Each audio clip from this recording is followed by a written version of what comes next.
So I'm out for my morning ride in the fog when I straight up charge headlong into another game.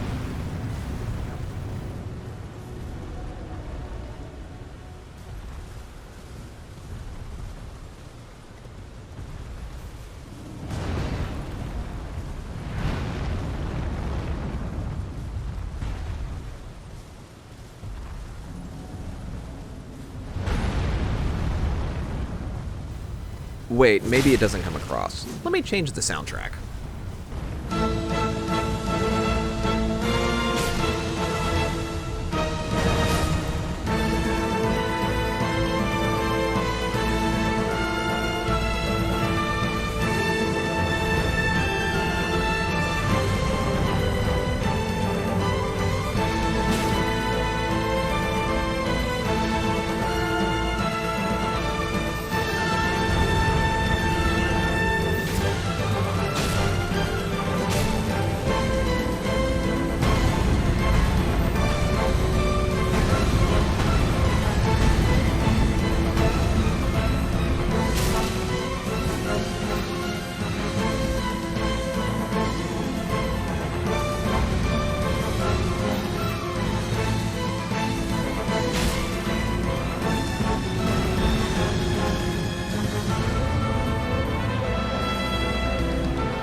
They don't come out of the trees at all. They drop out of the fucking sky with the lupine tornado.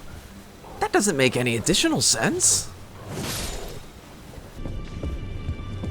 Greetings, great champion called by grace. I am Fia. Circumstances have compelled my stay at the Round Table Hold. Great champion, would you allow me to hold you? But briefly. Perhaps you might share with me some of your lively vigor and your stout-heartedness. Doing so will grant me the warmth of a champion, and you, I am sure, will bear a Baldakin's blessing. Do you think it vulgar, perhaps? Where I come from, it is a sacred act.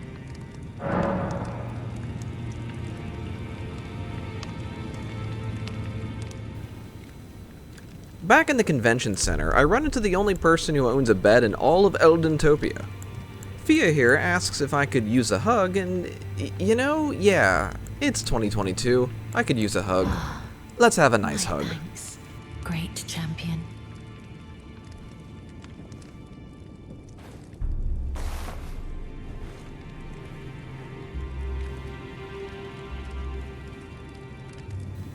Please don't be a vampire. You are very warm.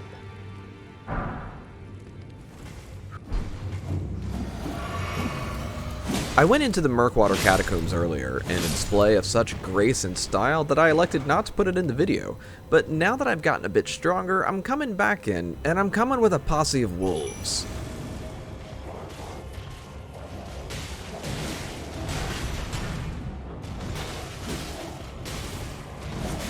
The Grave Warden Duelist is nice and all, but they've got no answer for me and 500 pounds of snarling spectral dog. Thank you for the summon that I don't have enough FP to use. I need more FP. Time for the murder tour. So my plan is to head west of Castle Morn into areas of the map I've yet to truly explore, but that plan gets interrupted when I see this.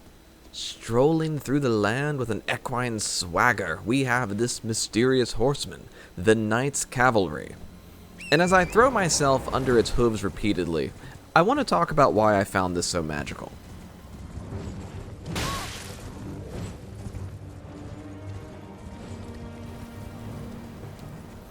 Unlike past Souls games, Elden Ring is an open world.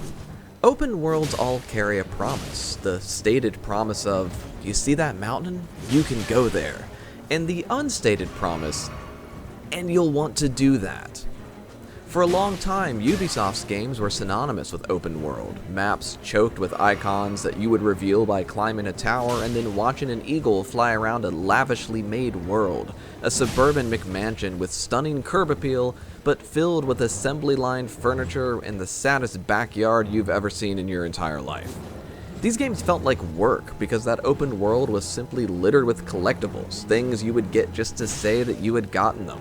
What's on top of that mountain? Ezio's missing trouser button number 7 of 16, it would tell you. 2 more and then you can dye your cloak a 3rd shade of blue. These worlds were massive and beautiful, but they were also shallow and empty. There was no reason to go to that distant mountain because the only thing waiting there for you was a marker that you could use to check off an item on a list.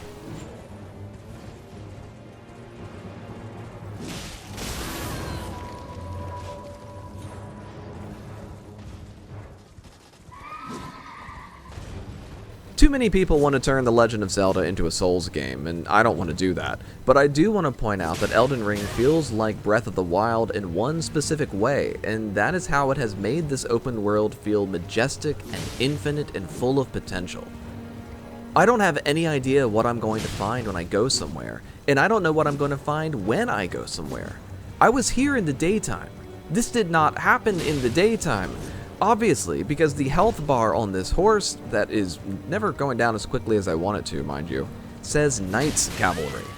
Coming to an area I assumed was safe in the middle of the night and seeing something extraordinary and then getting killed by it reminds me of the most magical moment I ever had in Breath of the Wild. When I rode over the Lake Hylia Bridge for the 5th or 6th time, its grandeur threatening to wash over me unremarked upon after so many times, and instead a dragon crackling with electricity swooped down over the lake.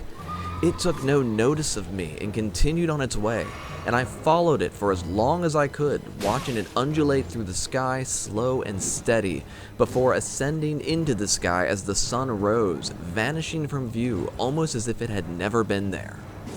A transcendent moment for me, made possible by the open world, something I could have gone the entire game without stumbling upon.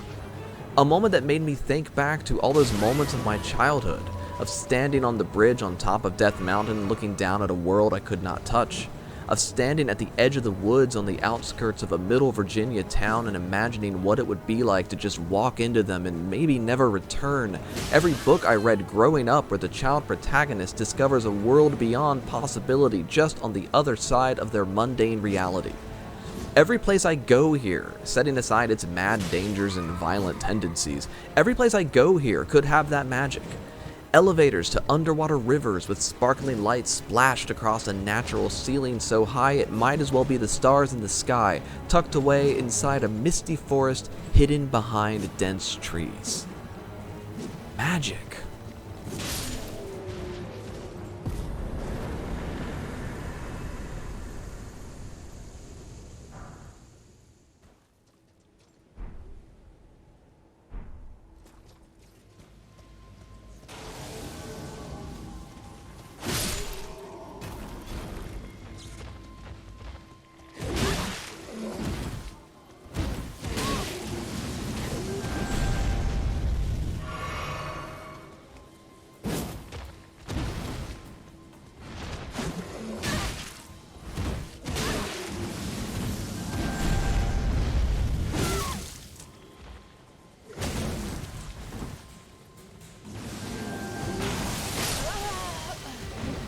I hate magic.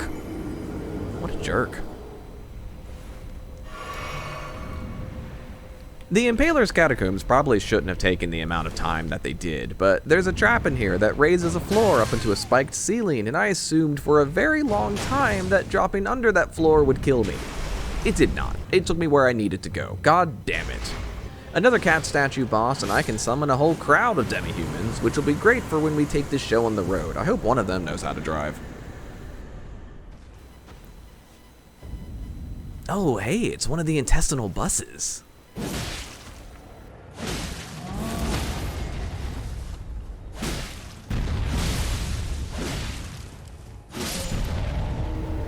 Wait, it's dead already? How?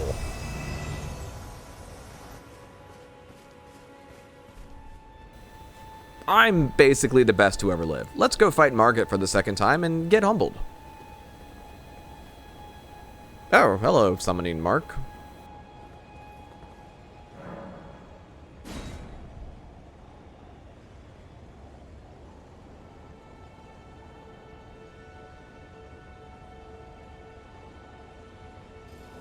Sorcerer Rogier.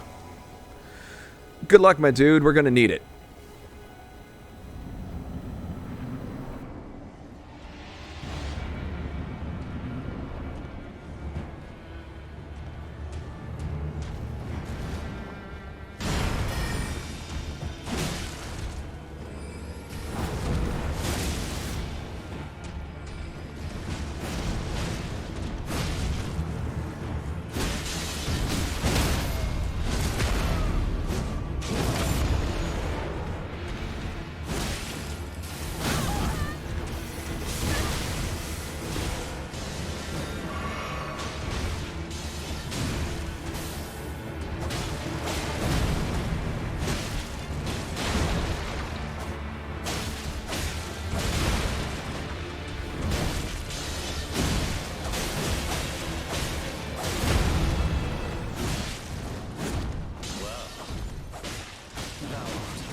Roger, no! Wait, did I win? Wait, did I win? I shall remember thee, tarnished, smouldering with thy meager flame. Cower in fear of the night. The hands of the fell omen shall brook thee no quarter. Turn off the game before someone shows up to take this victory away. Shut it off, shut it off!